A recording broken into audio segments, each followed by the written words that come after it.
इस वीडियो में जानते हैं मौर्यों के इतिहास के बारे में। ठीक है, मौर्यों के इतिहास। सबसे पहले मौर्य वंश का संस्थापक जो है वो थे चंद्रगुप्त मौर्य।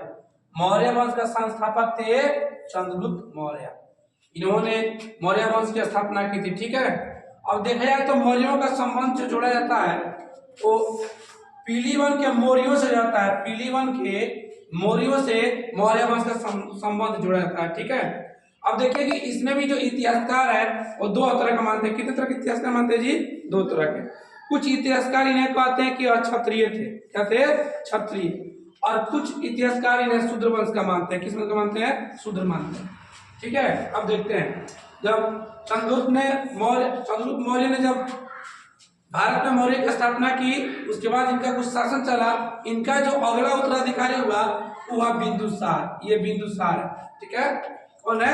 बिंदुसार। ठीक है, और बिंदुसार के बाद जो अगला अधिकारी बना उसमें क्या हुआ कि बिंदुसार के जो पुत्र थे उनमें आपस में लड़ाई थी। उनमें आपस में लड़ाई चालू हो गई। बिंदुसार के 100 पुत्रों में आपस में लड़ाई हुई, जिसमें अशोक ने अपने 99 भाइयों की हत्या कर, कितने भाइयों की हत्या की? 99 भाइयों की हत्या कर करके क्या प्राप्त कर ली? गद्दी प्राप्त कर ली। ठीक है, लोग कहते हैं कि अशोक अच्छा थे। आज देखो राजा के लिए राजा का लड़का बहुत मतलब आपस में लड़ा है। राज करने के लिए हमेशा राजा का लड़का बहुत ही आपस में लड़ा है। तुम्हें मतलब कि शाहजहां के 4 पुत्र थे, उसमें भी औरंगजेब ने अपने भाइयों से लड़ा था। उन्होंने भी 3 भाई को मारा था। इस अशोक ने कितने भाइयों को मारा है?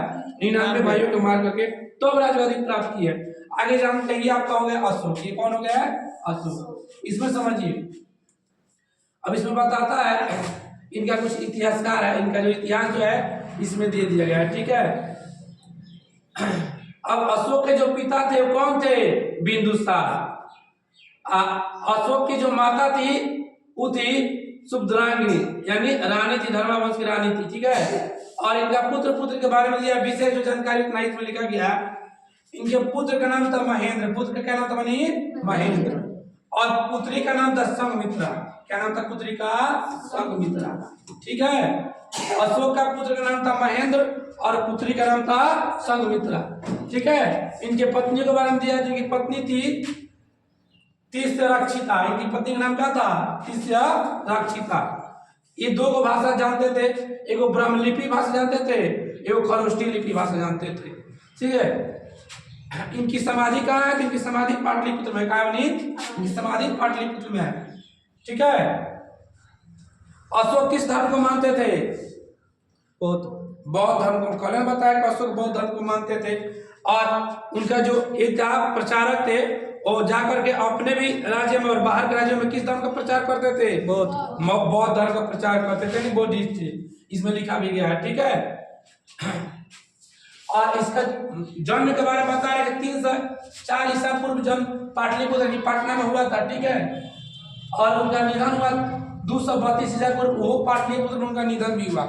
जन्म भी पटना में हुआ और मृत्यु भी पटना में हुआ, जिसको पाटलिपुत्र पहले कहा जाता था। ठीक है, उनका राज्याभिषेक मतलब जब राजा बने तो राजा का राज्याभिषेक होता है।